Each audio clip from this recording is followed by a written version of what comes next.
Bom, boa noite, irmãos. Hoje vamos dar sequência aos nossos estudos de às quartas-feiras sobre personagens bíblicos e vamos falar sobre um profeta menor. Um profeta do qual o livro não é muito pregado, ele não é muito proclamado, acaba não sendo muito conhecido no meio evangélico com os crentes. O nome dele é Obadias, um livro de apenas 21 versículos.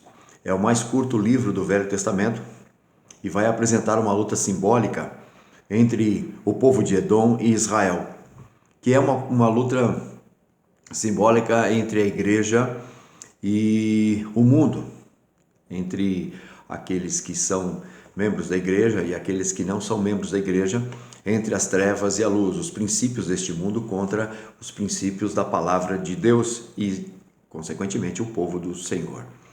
Vamos falar primeiro sobre o homem Obadias. O seu nome significa adorador de Jeová. É um nome bastante conhecido e bastante também comum encontrado no Velho Testamento. A personalidade desse homem é fácil de ser traçada através daquilo que ele escreve, como ele escreve. Não se tem o nome do seu pai, da sua procedência, por isso é difícil reconhecê-lo. Mas pelo seu livro a gente vai descobrindo que ele era um homem piedoso, um homem muito patriota, um homem de uma natureza espiritual bastante acentuada e tinha uma sensibilidade emocional muito grande, era muito sensível às situações que o povo enfrentava em seus dias. Ele era um morador da Judéia, isso está claro, e que coloca em suas palavras, aliás, todo este amor patriótico e religioso, todo o seu amor pelo povo de Deus e a prosperidade deste povo. Obadias, por certo, foi contemporâneo de Jeremias. Seu ministério deve ter sido desenvolvido após a invasão dos caldeus, depois de 586, mas não é também muito acertado. O nosso escritor Calvino, ele cita o Salmo de número 137, que fala que os edomitas fizeram, daquilo que os edomitas fizeram nesta época de desgraça para Israel. Vamos ver o Salmo de número 137, versículo de número 7.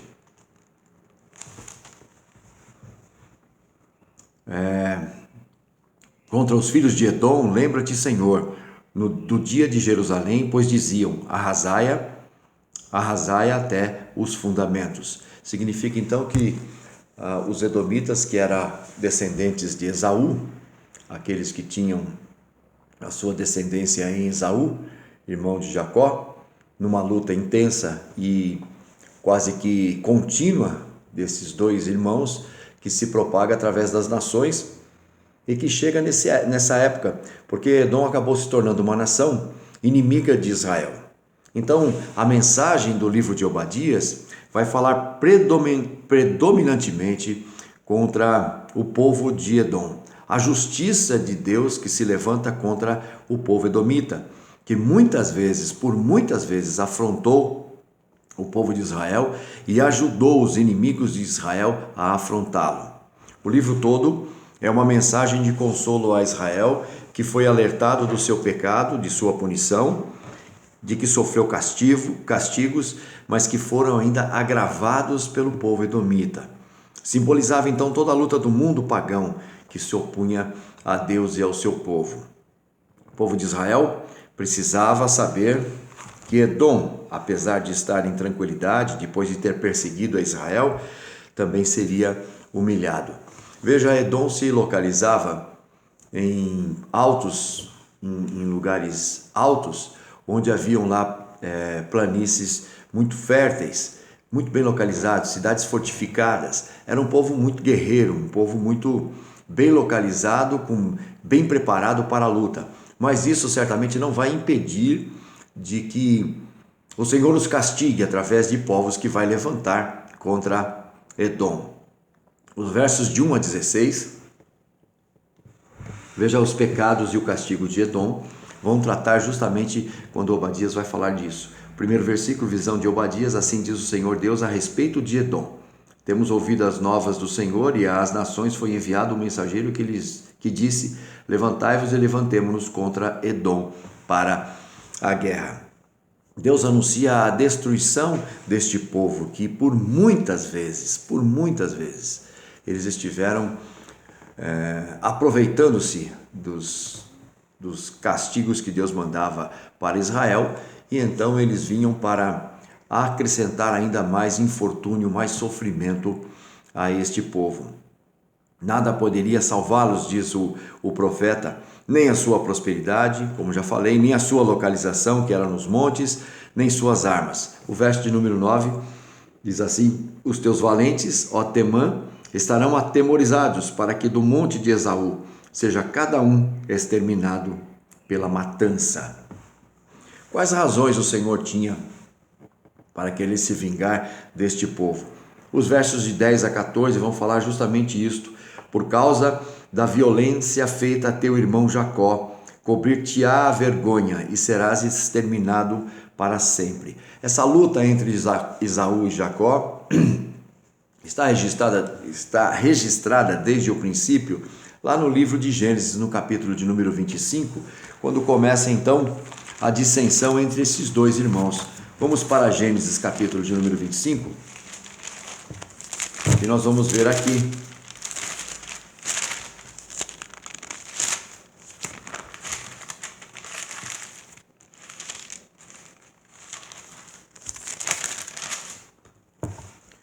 veja, capítulo 25, versículos 21 a 26, diz assim o texto: Isaque orou ao Senhor por sua mulher, porque era estéril, o Senhor lhe concebeu, lhe ouviu as orações, e Rebeca, sua mulher, concebeu. Os filhos lutavam no ventre dela. Então disse: se é assim, porque vivo eu? E consultou o Senhor. Respondeu-lhe o Senhor: 2 nações há no teu ventre, 2 povos nascidos de ti se dividirão. Um povo será mais forte que o outro, e o mais velho servirá ao mais moço. Está se referindo a Esaú e a Jacó. Cumpridos os dias para que desse à luz, eis que se achavam gêmeos no seu ventre. Saiu o primeiro ruivo, todo revestido de pelo, por isso lhe chamaram Esaú. Depois nasceu o irmão, segurava com a mão o calcanhar de Esaú, por isso lhe chamaram Jacó. Era Isaque de 60 anos, quando Rebeca lhes deu à luz. Então veja, essa luta já começa desde o ventre de sua mãe. Depois, quando mais velhos, Esaú vendeu o direito de primogenitura, e Jacó é abençoado no lugar de Esaú pelo seu pai Isaque. Então, nós temos tudo isso desde aquele dia, 2 povos que partiram e se iniciaram uma grande luta. Os edomitas recusaram, por exemplo, deixar o povo judeu passar por suas terras quando eles saíram do Egito, que era um caminho mais fácil, mais rápido, mais seguro, e eles não deixaram que o povo passasse durante esse período de peregrinação por suas terras. Eles sempre lutaram contra Israel. O próprio Herodes, os Herodes dos dias de Jesus Cristo, que governavam a Palestina durante o Império Romano, nos tempos de Cristo, eram edomitas, que se levantaram contra o Messias, contra o Senhor Jesus Cristo. Há motivos, pois, de sobra para que Deus lhes enviasse esta punição que depois está registrada no livro de Obadias. E o Senhor também se preocupa com o povo de Israel naquela oportunidade e aproveita para dizer sobre a angústia que virá sobre o povo edomita, mas também a grande restauração e felicidade que virá para Israel. A partir dos versos de número 15, nós vamos ver isto, terminando no versículo de número 21, quando ele diz que salvadores hão de subir ao monte Sião para julgarem o monte de Esaú, e o reino será do Senhor. Ele está aqui prefigurando esta vitória do povo de Deus sobre o mundo, quando Cristo então voltar para julgar a todos. Há algumas lições que nós podemos tirar do livro de Obadias. São lições que estão aqui claras. A principal lição é que é pecado, o alerta contra o pecado de escarnecer, de fazer chacota da desgraça dos outros. Versículo de número 12 diz exatamente isso: mas tu não devias ter olhado com prazer para o dia de teu irmão, o dia da sua calamidade, nem ter se alegrado sobre os filhos de Judá no dia da sua ruína, nem ter falado de boca cheia no dia da angústia. O que temos aqui, irmãos, aprendendo com a punição que Deus manda contra Edom, é que nós não devemos nos alegrar com a ruína daqueles que são nossos irmãos, com aqueles que estão nos cercam, são os nossos próximos. Eu sei que às vezes, por conta de algumas divergências, de algumas dificuldades entre pessoas, entre irmãos, entre família até, quando a pessoa entra em calamidade ou passa por alguma dificuldade, há naturalmente, de maneira pecaminosa, um prazer em se alegrar com isso, em ver o irmão nesta ruína e neste fracasso. A calamidade e os desastres de outras pessoas parecem dar a cada um de nós um certo prazer, um certo regozijo.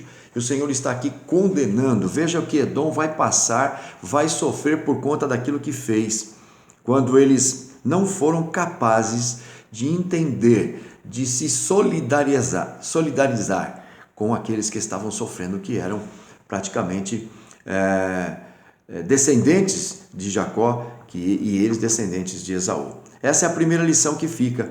Não podemos jamais nos alegrar com aquilo que o Senhor esteja fazendo, quer seja na família da fé, quer seja naqueles que estão sendo trazidos como os nossos próximos. Não podemos nos alegrar com a desgraça e com a ruína de outros. Outra importante lição que achamos está nos versículos de número 3 e 4. As defesas humanas, elas resultam inúteis quando o poder de Deus se abate sobre os homens. Veja o versículo 3: a soberba do teu coração te enganou. Ó tu que habitas nas fendas das rochas, na alta morada, e dizes no teu coração: quem me deitará por terra?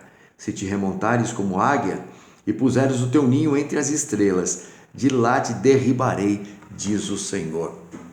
Quando o Senhor resolve trazer o castigo, trazer a vingança e o juízo, não há quem possa escapar. Essa aqui é a justa retribuição. É a ira de Deus como justiça retributiva que se abate contra aqueles que estão se levantando ou que se levantam contra o Senhor. Ele vem para castigar os maus e os incrédulos, aqui ainda neste período de existência sobre a terra, ou ainda quando ele voltar e julgará então todas as nações. É isso que nós precisamos aprender e compreender. O Senhor não se esquece daqueles que se levantam contra ele, daqueles que se levantam contra o seu povo. A vingança, diz a palavra de Deus, é do Senhor, sempre será. Há uma terceira lição, que nós também achamos no versículo de número 15, que diz,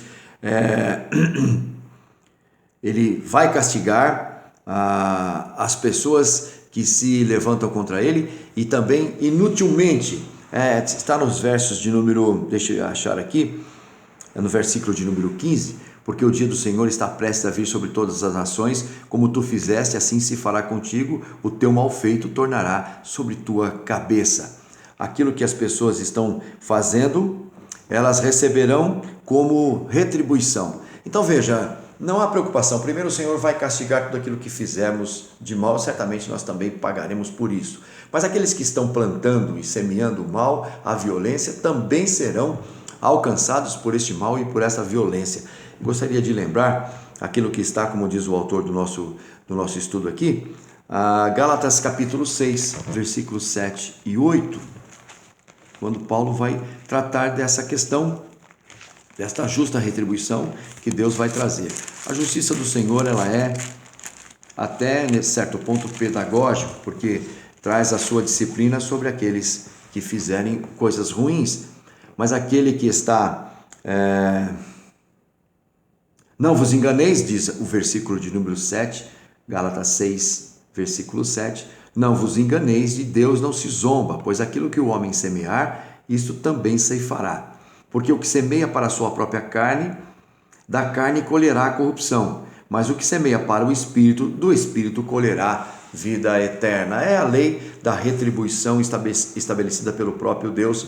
O que plantar, vamos colher. O que semear, vamos colher. Não tem como mudar esta determinação da parte do Senhor. Edom semeou a violência, semeou o regozijo com a desgraça e o sofrimento de Israel, e pagou, e há de pagar, ou continuará pagando até a última sentença. A última lição que temos, que é mencionado aqui, de Jeová será o reino. Agora então, no livro de Edom, nós temos a justa afirmação de Obadias que no final de tudo o reino é do Senhor. Apesar daquilo que nós vemos em nosso redor, apesar das notícias que estão chegando, apesar de tudo que nos alcança, desses tempos de perseguição, de muitas dificuldades, todas estas coisas elas se movem com um único propósito. É a consumação da história, que será a revelação do reino de Deus. Às vezes nós ficamos ansiosos e preocupados com a situação política, com a situação social, estamos preocupados com as ideologias que estão, parece, permeando nossa sociedade, maus costumes, maus hábitos, degeneração, depravação, corrupção, mas todas estas coisas estão totalmente controladas pelo Senhor. Nós devemos estudar a história das nações e do mundo à luz do reino vindouro do Senhor, da perspectiva do eterno. É isso que precisamos entender. Nós que temos esta revelação que o Senhor nos dá, que o Senhor nos concede de maneira privilegiada, podemos e devemos entender. Então, tudo precisa ser entendido do ponto de vista escatológico, das últimas coisas. Todas as coisas estão culminando para esta consumação, que na verdade será terminada, será consumada, será reconciliada, como diz, como Cristo, como grande reconciliador, com a sua volta, onde então estabelecerá este reino eterno para aqueles que vivem são chamados pelo seu decreto, e esta destruição eterna, de morte eterna para estes que se afastaram, que se afastam, que se revoltam e que se rebelam contra o senhorio do próprio Senhor Jesus. Então, é como se nós pudéssemos dizer: acalmem-se, fiquem tranquilos, o Senhor sabe o que está fazendo, e certamente, Ele trará justa retribuição contra todos aqueles que se levantam contra o seu poder, o seu governo, a sua administração. Então, podemos ficar desta maneira tranquilos. O livro de Obadias traz esta notícia de juízo, mas também traz esta boa notícia, boa esperança de restauração, de reafirmação de que o Senhor é soberano, o seu governo é inabalável e ele vai se manter até a sua instituição eterna, quando Cristo então voltar. Vamos orar e agradecer a Deus, porque apesar de recebermos estas notícias, podemos estar tranquilos e seguros na plena dependência do reino absoluto, do governo do senhorio de Cristo Jesus. Oremos. Pai de amor, tem misericórdia de nós. A Tua palavra sempre nos traz lições. Dá-nos a entender, ó Pai de amor, que não podemos nos regozijar ou ficar alegres e contentes com a ruína daqueles que nos cercam, até de nossos próprios irmãos às vezes. Tem misericórdia de nós quando nós chegamos a acreditar que tudo que está acontecendo de errado vai ficar impune. Não há impunidade para o Senhor, nós temos a absoluta certeza disso, porque o Senhor fez isso no passado, tem feito isso no presente, e há de fazer e estabelecer isso no futuro, quando Cristo voltar. Tem misericórdia para que nós possamos entender que aquilo que semearmos também vamos colher. Isto fica como um alerta para as nossas vidas, que nós possamos aprender com isto, e que certamente o reino de Cristo Jesus, que hoje já está reinando, há de se finalizar e se consumar, quando então Ele voltar e, trazendo a ressurreição de todos, instalar para sempre uma vida de eterno convívio contigo, com Teu Filho amado, no novo céu e numa nova terra. Dá-nos esta esperança, alerta os nossos corações, nos exorta no tempo que temos hoje vivido, que hoje experimentamos. Tem misericórdia de nós, que nós possamos aprender cada vez mais com a Tua palavra. Em nome de Cristo, pedimos e esperamos. Amém.